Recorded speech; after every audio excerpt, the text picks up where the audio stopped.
Salut les amis, j'espère que vous allez bien, j'espère que vous êtes en santé. Moi, je vais super bien. Alors pour ceux qui découvrent la chaîne ici pour la première fois, je m'appelle Emmanuel et sur la chaîne je parle en général de business, je parle de la bourse, je parle de l'immigration et particulièrement l'immigration aux États-Unis. Donc, si les sujets t'intéressent, n'hésite pas de t'abonner à la chaîne et aussi de cliquer sur la cloche de notification pour être notifié chaque fois que je publie une nouvelle vidéo. Et lorsque je publie des nouvelles vidéos qui sont intéressantes, n'oublie pas de me laisser le pouce bleu parce que en mettant le pouce bleu, ça permet que d'autres personnes puissent accéder aussi à ces vidéos-là. Donc, ça propage la vidéo davantage. Merci d'avance. Alors, aujourd'hui, on va parler de la DV-Loterie encore. Comme je vous ai dit, le résultat, ce sera le 3 mai prochain. Mais pour cela, il y a des choses qu'il faut apprêter. Il faut être prêt pour les résultats parce que plusieurs personnes obtiennent un résultat positif et ne peuvent pas immigrer parce qu'il y a certains codes qu'ils n'ont pas à respecter. Et parmi les choses qu'il faut apprêter, il faut avoir de l'argent. Immigrer aux États-Unis, contrairement à ce que beaucoup de gens disent, on va vous donner le visa, on va vous donner une maison, on va vous donner une voiture et tout. Rien de cela n'est vrai. Donc lorsque vous gagnez la DV-Loterie, vous allez payer tous les frais seul et vous allez partir, vous allez trouver une maison seul, vous allez trouver une voiture tout seul aussi. Donc il n'y a rien qu'on vous donne gratuitement. La seule chose qu'on vous donne, c'est le visa. Et même le visa, qu'on vous donne, vous payez déjà. Donc vous voyez que c'est juste une opportunité qu'on vous donne pour immigrer aux États-Unis, quoi. C'est un peu ça. Donc, il va falloir préparer beaucoup d'argent pour immigrer aux États-Unis parce que la vie n'est pas chère. Je vous ai déjà parlé des loyers ici. Je vous ai parlé de plusieurs autres choses qui ne coûtent pas moins cher, quoi. Et parmi les autres choses qu'il faut fixer, il y a la consommation de drogue. La consommation de drogue, je sais qu'il y a beaucoup de gens qui consomment la drogue. Même ici aux États-Unis, c'est le cas. Le problème, c'est que avec la drogue, il y a on peut tracer la drogue, on peut retracer la consommation de la drogue après plusieurs mois. Il y a des drogues que si vous consommez, même 3 mois ou plus de 3 mois après, on saura que vous avez consommé la drogue. Et vous savez que pour la DV-Loterie, vous allez faire des tests de santé. Donc vous allez faire des tests de santé, vous allez donner vos urines, vous allez donner du sang. Et avec ça, on va faire vos tests de santé. C'est vrai qu'il y a une fiche qui dit les tests qu'on va faire, les examens précis qu'on va vous faire. Mais la réalité, c'est que vous donnez votre sang à quelqu'un d'autre et la personne peut utiliser pour faire plusieurs autres examens. Et dans le cas des États-Unis, je crois exactement qu'on fait plusieurs autres tests que ce qu'on nous dit parce que les Américains ne veulent pas laisser les personnes malades venir chez elles parce que en laissant les personnes malades, elles pourraient propager la maladie, quoi. Et ça, c'est important. Alors, avec le test de drogue, il faut être vraiment sérieux parce que vous risquez aussi, si vous ne faites pas un test sérieux, vous risquez d'être suspendu d'entrer aux États-Unis. Il y a une histoire aussi que j'ai eue avec un de mes collègues, donc quelqu'un qui entrait, qui voulait commencer le boulot avec moi. Ça, c'était pas ici aux États-Unis, mais c'était en Allemagne. Alors, l'histoire, c'est que pour faire le boulot, il fallait faire aussi un screening de consommation de drogue. Donc, lui, ce qu'il a fait, c'est que comme il savait qu'il consommait de la drogue, et qu'il devait être testé avec les urines, ce qu'il a fait, c'est que le jour du test, il est venu, il s'est bien présenté, mais il avait ramené des urines de quelqu'un d'autre. Parce que avec ces urines, on aurait dépisté la consommation de drogue. Donc, il a ramené les urines de quelqu'un d'autre pour laisser tester ces urines-là. Le problème, c'est que, ayant ramené les urines de quelqu'un d'autre, on lui a demandé d'aller aux toilettes et d'uriner pour revenir avec les urines, quoi.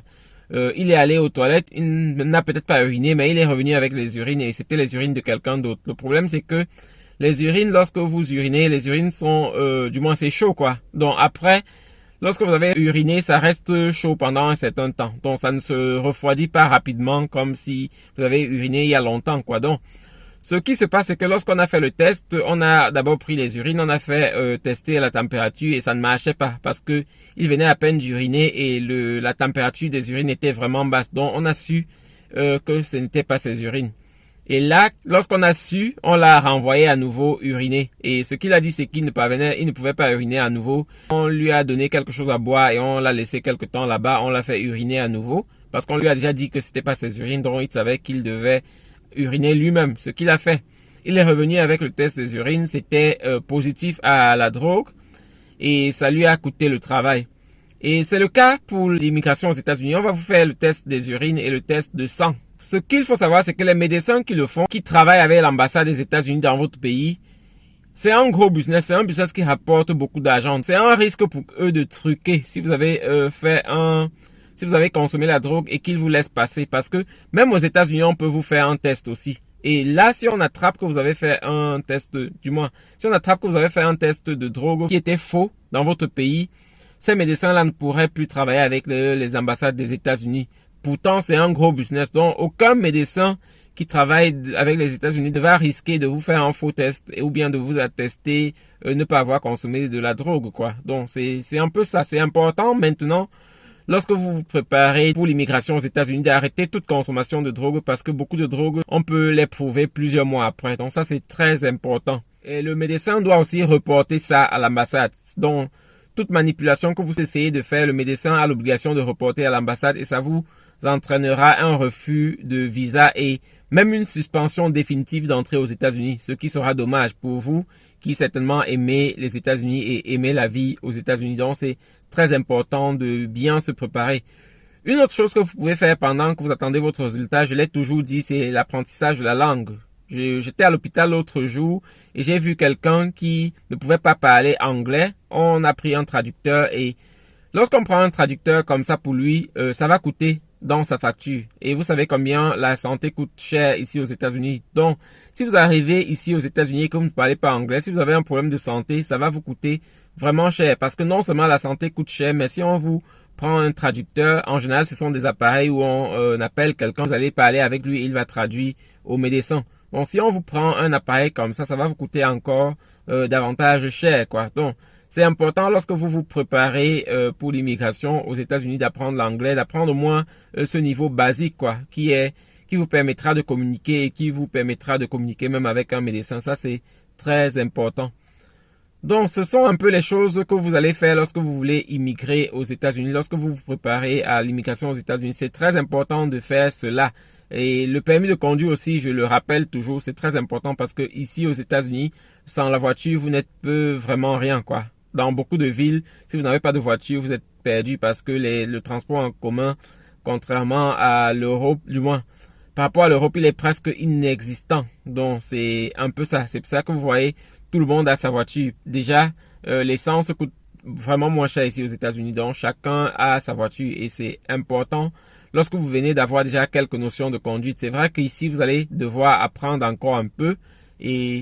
Mais si vous avez déjà quelques notions, ce sera un peu plus facile. Et lorsque vous faites le permis, dans certains pays, on peut faire le permis automatique.